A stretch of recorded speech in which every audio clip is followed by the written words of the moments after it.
Greetings, my dear viewer. You're on the channel The Price of Cheating. The channel is for those who appreciate traditional family values and condemn adultery. So be sure to subscribe to the channel. Let's get started. Sitting in the austere courtroom, listening to my wife's lawyer deliver his opening statement, I couldn't help but reflect on the whirlwind my life had become.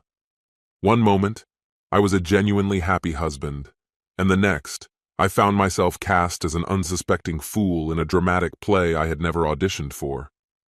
"Get it together, Mr. Lewis," barked the Honorable Sir Robin Mitchell, the judge, whose stern expression matched the gravity of the situation.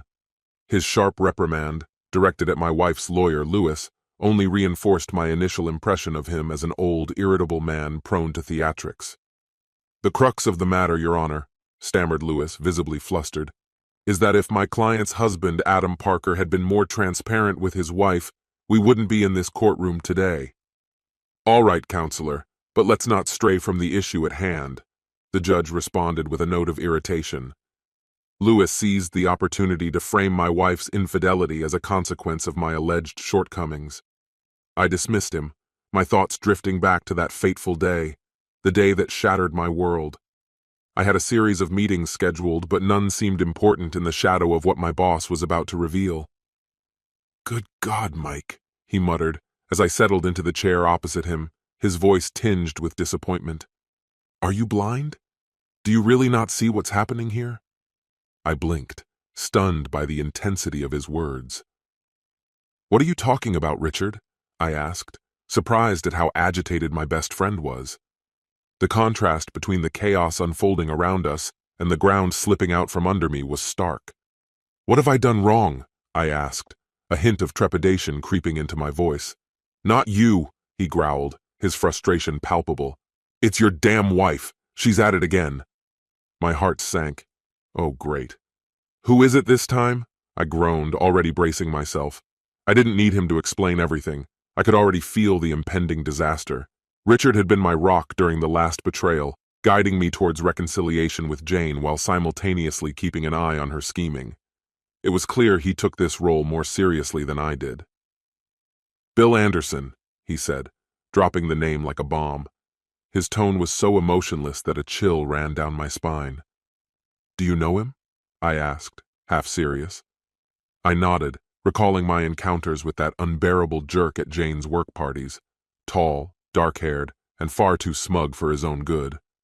I had always thought Jane had better taste. It was already painful enough that she had broken our marital vows again, but with a loser like him. Richard leaned in closer, his expression serious. "Just don't do anything foolish, okay?" I knew he was right, but deep down, the urge to confront them both was growing, and it was hard to fight the rising wave of anger. This time, the drama didn't end with me throwing her out. I had plans, a strategy carefully nurtured deep within my mind. I wasn't in a hurry. Few knew how dangerous this situation could become. My client never shied away from admitting her mistakes. At that moment, Lewis' grumbling voice cut through my thoughts like a knife. "It's all about justification," he reminded me. "And who's really to blame here?" "Not me," I muttered under my breath, letting my thoughts drift back to recent events. I sat there, cloaked in shadow, waiting for Jane to return, fully aware that this time, there would be no covering it up. This time, she would face the same consequences as I had. "Hello, darling," Jane chirped as she entered the living room, her voice light and cheerful. "Why are you sitting here in the dark?" she asked, her smile fading as she noticed my mood. "I'm just waiting for you," I replied curtly, the coldness in my voice stopping her in her tracks. "What's the matter, dear?" she asked, her tone a mix of concern and confusion. I couldn't hold back. "What's the matter?" I snarled, my frustration boiling over. She lowered her gaze and the guilt became palpable, so strong that she didn't even try to deny it. "I'm sorry. I never meant for things to go this far. It was just harmless flirting and we both got carried away." The moment she spoke, I was pulled from my thoughts by the sound of a name being called out. It was time to step into the spotlight and present my case before the court. As I stepped forward, a wave of nervousness washed over me. The formalities of taking the oath felt almost surreal. And yet, Despite the solemnity of the moment, my thoughts drifted back to my last conversation with Jane. "I'm sorry, Mike," she had said when I fell silent in response to her previous attempt to calm me. "Of course it's over. Tomorrow morning I'll tell him at work." I couldn't help but chuckle in response, tightly gripping the piece of paper in my hand, my mind buzzing with what I was about to say. "It's not easy, is it, Mike?" Jane gently pressed, her voice a soothing balm against my anxiety. "We made it through last time. We can do it again." "Last time wasn't like this, Jane," I replied, my tone heavy with resignation.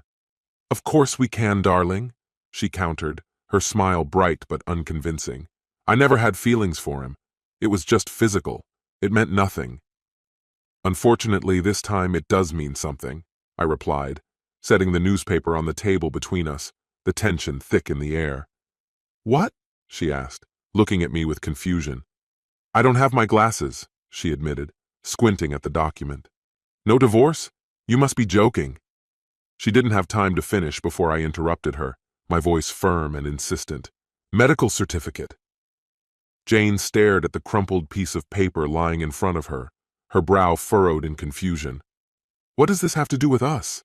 she asked, her voice barely above a whisper. "AIDS!" I thundered, the word bursting out of me like a dam breaking. "Damn AIDS, HIV, whatever you want to call it. That's what it has to do with us." "Tell me, have you been tested?" my wife murmured, shock spreading across her face as she grasped the implications of my outburst. Her gaze dropped to the treacherous piece of paper still lying between us, like a snake poised to strike. "What do you think?" I shot back, frustration boiling over inside me. What else is there to discuss? Where is this all going? Jane didn't even bother to consider that I might be involved in this tangled scenario. She knew all too well that she was the only one playing dirty in our marriage, fully aware of the grim consequences this disease could bring. Realizing the gravity of the situation, she jumped up and bolted out the door, tires screeching on the pavement as she sped away, leaving only the echoes of her betrayal behind. "Mr. Jones, are you listening to me?" Mr. Lewis's voice snapped me back to the present, forcing me to confront the harsh reality of the moment. "Of course I'm listening," I replied, shaking my head to clear the chaotic thoughts swirling inside. "I apologize, Mr. Lewis." "Mr. Jones," he continued, "as we understand it, you discovered that your wife was having an affair behind your back." "Calling it an affair doesn't quite cover it," I mused absently, but one thing was undeniable. My wife had shared a bed with that despicable man. The sharp crack of the gavel echoed through the courtroom, silencing the room as the honorable judge reminded me to keep my comments appropriate. "As you wish," my wife's attorney responded, giving me a predatory look that sent a chill down my spine. "Surely you understand how devastating it must be for your wife to learn that she infected you with AIDS. You do realize she must be utterly devastated?" I nodded in agreement, knowing that denial would achieve nothing. In reality, that was the whole point, wasn't it? To provoke her so intensely that, driven by emotion, she would rush headlong toward the scoundrel who betrayed our vows. The thought of her charging at him, her fury turning her into a weapon on the street near his office, almost made me smirk. But then the courtroom erupted again, and through the chaos, the stern voice of the judge cut through, reining in my thoughts and reminding me to restrain my tongue. "Do you even care, Mr. Jones?" Lewis spat, his tone dripping with contempt. "Don't you care that because of your cold-bloodedness, someone will be confined to a wheelchair for the rest of their life?" My thoughts raced, and although my true feelings hovered just beneath the surface, I felt no remorse and was, in fact, quite pleased with how things had turned out. I knew better than to voice them. At that moment, the opposing counsel leaped to his feet, and an objection burst from his lips. "Objection sustained," the judge declared, striking his gavel once more. "I judge here, Mr. Lewis, not Mr. Jones." The weight of those words hung in the air, a reminder that the spotlight was on my wife, but lurking in its shadow were my unspoken truths. "No more questions," Lewis snapped, sinking back into his chair, realizing he'd get nothing more from me. Beside him, the prosecutor settled in, a nearly smug smile appearing on his face. Just one more question, Mr. Jones, he said, his tone oozing with feigned politeness. For the record, you're not HIV positive, are you? I certainly hope not, I replied, my voice bright and playful. He continued, Now, about that note that caused all this uproar. It seems Mrs. Jones never even saw it. Would you enlighten us about its contents? I couldn't help but smile, the corners of my mouth twitching with pleasure. Oh, it's nothing serious, I said, grinning broadly. Just a friendly reminder that I need to come in next month for a general health checkup. I didn't wait for the trial to end. Sitting in my favorite local pub, savoring a pint of the best bitter, I realized the verdict was unlikely to change my life. Whether she's ultimately found guilty of attempted murder means little to me. We're done. They won't pin an innocent lie on me. Jane deserved a harsh punishment. This was the second time in our 35-year marriage she had an affair, and that woman needed to be taught a lesson, and I'll peacefully enjoy my retirement. This concludes the story. If you like it, then put your powerful like and subscribe to the channel. Greetings, my dear viewer. You're on the channel The Price of Cheating.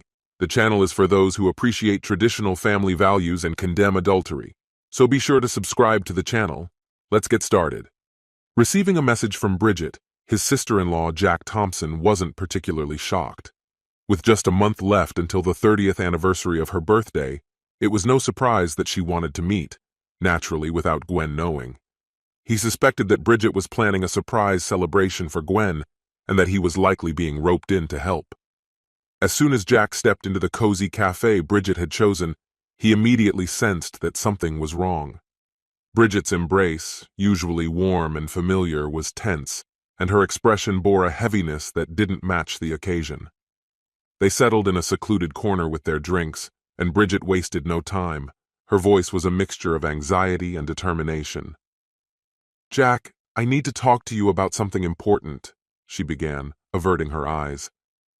Last night, during a conversation with Gwen, I found out something that shocked me. I thought I knew my sister well, but it turns out I was wrong. She's been unfaithful. Unfaithful? What do you mean? Jack's heart pounded, disbelief creeping in. With whom? How long has this been going on? Her gaze was steady but troubled. That's the hardest part. As far as I can tell, she's been cheating on you for about 22 years with hundreds of different men. 22 years? Jack's voice rose, a mix of shock and betrayal. That's practically the entire duration of our marriage. Are you absolutely sure? Do you have any evidence? I asked, her eyes filled with a mix of sadness and resignation. She nodded, revealing her phone. I recorded our conversation. I could still hear the tremor in her voice as she uncovered the heartbreaking truth about her infertility. She looked at him, and there was understanding in his eyes. This has been a dark chapter for both of us. I explored every possible option: IVF, surrogacy, adoption. Each suggestion was met with her firm refusal. She spiraled into a cycle of self-reproach, and I insisted she stop tormenting herself. Nature dealt us a cruel hand, and it's not her fault. The dream of fatherhood burned brightly within me. She even suggested a way out. I could divorce her and find someone who could bear children. But I couldn't allow myself to entertain such a thought. I was committed to every word of my marriage vows, through thick and thin. I refused to abandon her. Bridget interjected. Gwen and I have talked about this a lot. Her voice dropped to a whisper. About a year after you got married, she told me that you both had agreed to open up your relationship. Bridget's revelation hung in the air like a cloud. I promised to keep it a secret and never to bring it up with you.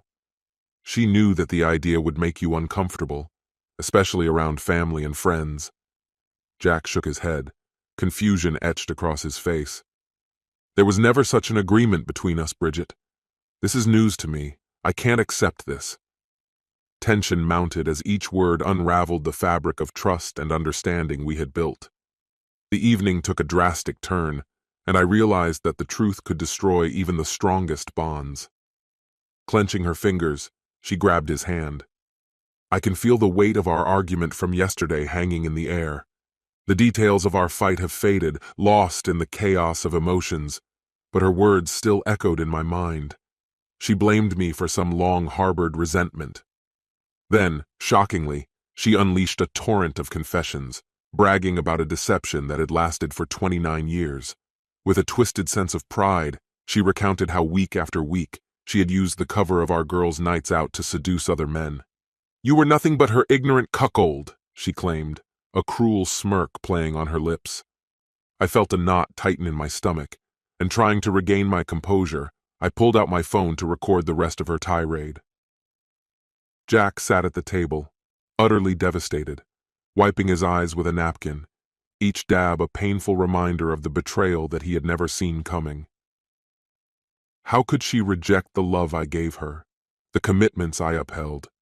The realization that she was unfaithful every week felt like a slap in the face, a bitter betrayal of the vows we made to each other. Was this her way of repaying my loyalty, for my decision to support her when we faced the heartbreaking truth of her infertility? What did I do to deserve such blatant disrespect from this heartless witch? "You did nothing, Carl. Absolutely nothing." With a mix of confusion and anger, I demanded an explanation for why she chose this path. Gwen claimed that this was the universe's way of punishing her for being unable to have children. When I asked her why she chose to cheat on you as an act of revenge, especially since you were not at fault, she burst into sharp laughter. "Sister, he had a chance to leave and prove he was a real man. By staying with me, he showed he wasn't man enough to have children with someone else." "Wow, what a cunning woman," Carl muttered in disbelief. "I've made my decision. I'm going to file for divorce. I can no longer stay with this deceitful liar. She has no idea about my secret," he continued, his voice growing firmer and more resolute. "For the past 27 years I've been a donor, the father of at least 200 children." Bridget's eyes widened, and a smirk spread across her face as she absorbed the news. Despite her betrayal, Carl realized that he was indeed a father, just not in the way she expected. The next day, he contacted a lawyer and initiated the divorce process, while Bridget was preparing a surprise for her sister, just as Clark had asked. Gwen would remember her birthday and 30th anniversary for the rest of her life. The cheater would be publicly shamed, and everyone would know just how terrible this woman was. Everything was prepared for the celebration, and Gwen was expecting a grand party, but Clark had different plans for the evening. As a result, everyone, colleagues, friends, relatives, and many others online, learned of Gwen's treachery. And Clark left the party with his head held high. This concludes the story. If you like it, then put your powerful like and subscribe to the channel.